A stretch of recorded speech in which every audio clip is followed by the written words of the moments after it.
with what was happening in Tembisa, I was like, okay, cool. We're doing these birthday parties.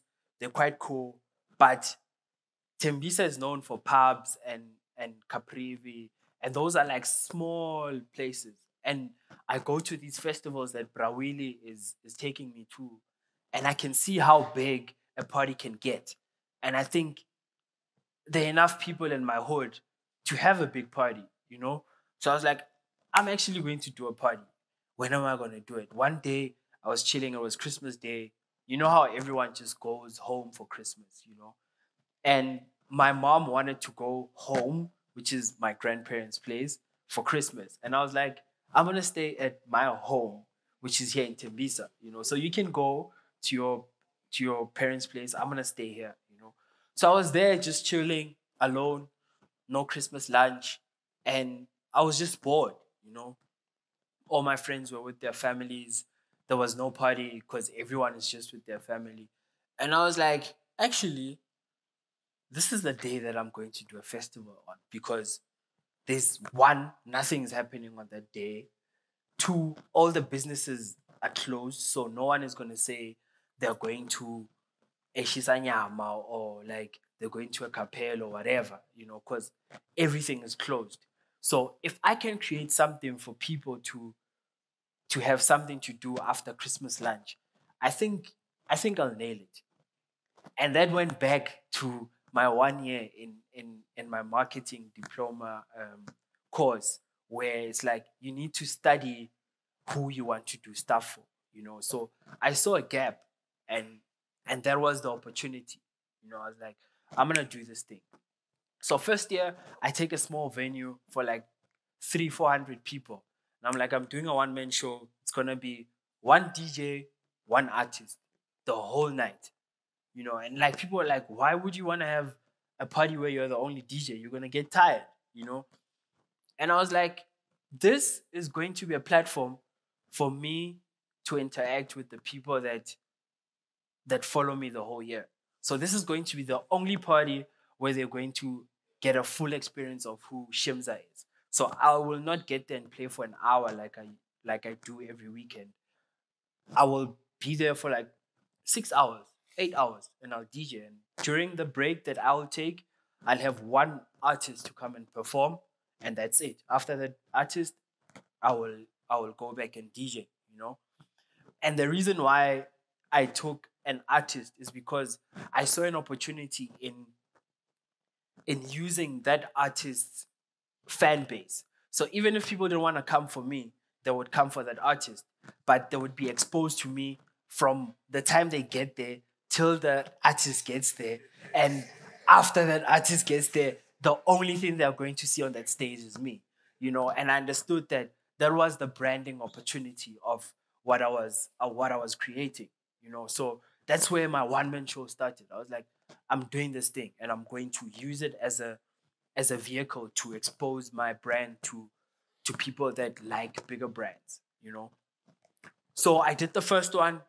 It sold out. Like at 9, doors closed. I was like, what? What's going on here? You know?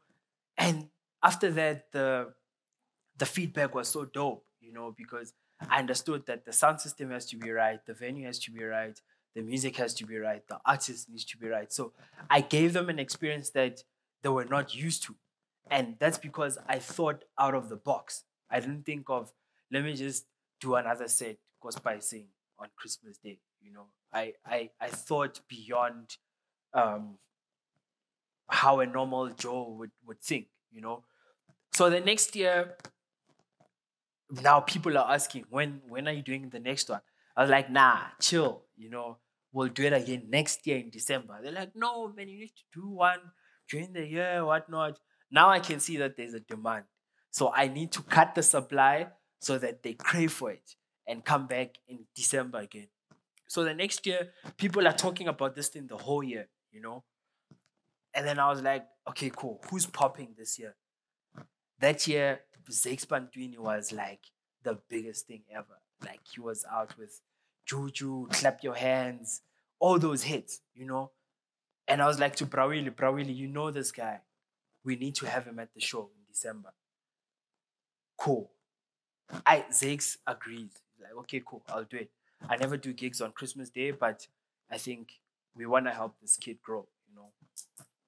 And I I I booked Zakes and I just started marketing that Zakes Bantwini is coming to Tembisa.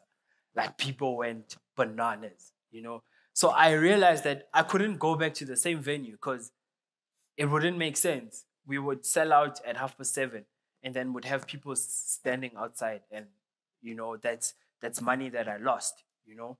I was like, I'm gonna go to a bigger venue and take the risk. So I went to a bigger venue. The demand was so big that I could automatically see that this is going to be a big party in December. And I was like, okay, cool. Set everything up for the day, hire the sound, hire the security. Everything is set to go for the 24th for setup, and then the 25th is going to be the actual show. So I was like, okay, cool. Now that I have this event side sort of like on lock and people are sort of like warming up to it, what is it that I can do like to make this like something quite special and for people to like be part of it even more, to have like more of a sentimental value to the property than it just being a party. You know, I was like, okay, cool. I know that on Christmas Day I was home one day and I didn't have, my mom was not around. She went to her mom's place. My friends were with their families. But what about the kids that don't have families? What happens to them during the day on Christmas, you know? So I was like, okay, cool. The festival, people come late anyway. So I'm going to create a part of the show during the day that is going to cater to like orphans from around Tembisa. I'll create like a mini show for them during the day. They can come through, have fun, cook like a Christmas lunch for them, and then later on we bust them out, and then it's the festival. And that's how the charity part of the show came, you know. And what that did for me, without me even realizing, is that it created like a social responsibility part to the show. You know, I didn't understand it at that time. I was just doing it because it felt right. It felt like I needed to play a role in my community since I'm being supported so much by people around. I need to give back to the community that's building me, you know, and that was the one thing that I could do for my community. So that thing that I did brought me closer to now corporates wanting to be part of the show, because it's not now just a bash in the hood. People get drunk and that's it. We are using that bash element to give back to the community, you know. So after all the fireworks, after everyone's drunk and they've had fun, tomorrow we're like, hey guys, you guys had fun. You bought alcohol, you bought tickets to the show. Um, Part of that money, you didn't have to take it out of your pockets to say, I want to buy school shoes for this kid.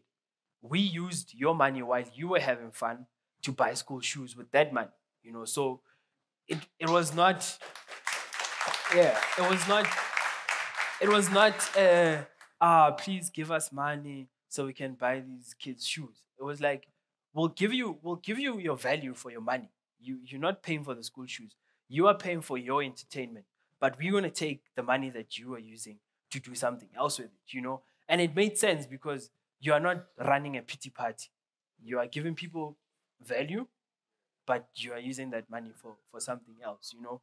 And that helped me with getting closer to like the government, you know, where the government is now in a position to say, yeah, this is a bash, people get drunk, but it's something that we can align ourselves to because it's got a social development sort of angle to it, you know. And now I could sort of get funding from government to say, oh, okay, cool, that venue is not good for your event. Come, like we'll give you a stadium so that you can do this thing of yours. We won't charge you for it. We won't give you money, but we can give you access to our services because you are helping us achieve like a certain mandate within the government, you know. So that's how it opened up that avenue. And now while I was inside there, I was like, oh, so there are funds that the government give to arts and culture events that have an impact in the community. So now I can now apply for those funds to make sure that my event grows bigger. I have a bigger budget to throw a bigger party to attract more people so that I can impact more lives after the show, So that's where the partnership with the government now started making sense and gelling into to each other, So I never looked at my events as just a party for people to get drunk. I looked at it as an event that's going to build my brand as a DJ, because, like I said, I'm going to book a Zakes Bantwini that people want to see. But before Zakes gets there, I'm the first and the last thing that they're going to see on that stage. So, and I remember one day, you remember how Zahara was so big? I did a show and I booked Zahara that year that she was like the biggest thing. And I had families coming to the show to see Zahara. Do you know what I did? I took Zahara, I put her on at 2 a.m. So the whole night, we ended up having families now having fun at the festival because they're with their families, they're having fun waiting for Zahara. But we unlocked that mentality of old people thinking people just go to events. When they get there, it's like everyone's just misbehaving. We're just having fun. Everyone's just drunk. We're having sex. We just taking drugs. And, they got there and they got to see, oh, okay. So there's a stage and like, it's a proper stage. This is like stuff that we see on TV. And how that helped me is that the next year when the kids asked to go to the show, it was like, no, it's cool. It was safe. Last year we were there, to see Zahara. And that's how the show grew. Like everyone now is like, okay, we like that show. It's a good show. It's not like, and I don't take advantage with everything that I do. You don't take advantage of the people that support your shows or your DJing career. Practice. It's the same thing as what I was doing when I was still like focusing on the DJing. I used to practice a lot because I don't want to take advantage like, nah, people know about me, so I can play a set. Always make sure that you deliver in everything that you do. So fast forward to the shows becoming a success. I lost a lot of money with those shows because I would play the whole year, DJ, save up money because I didn't have any sponsors. I didn't have any sponsors because I didn't have a solid enough brand that they would want to be part of, And I understood it. I didn't take it personally. I was like, even I wouldn't want to tag my name onto something that is not tried and tested. I wanna see okay. Ntanga was pan. So therefore I can help him by putting my brand onto this thing to amplify it, And I just went bit by bit, asking and people giving me funny stories, but I didn't stop. I just kept going. I kept losing money, but I was learning in the process.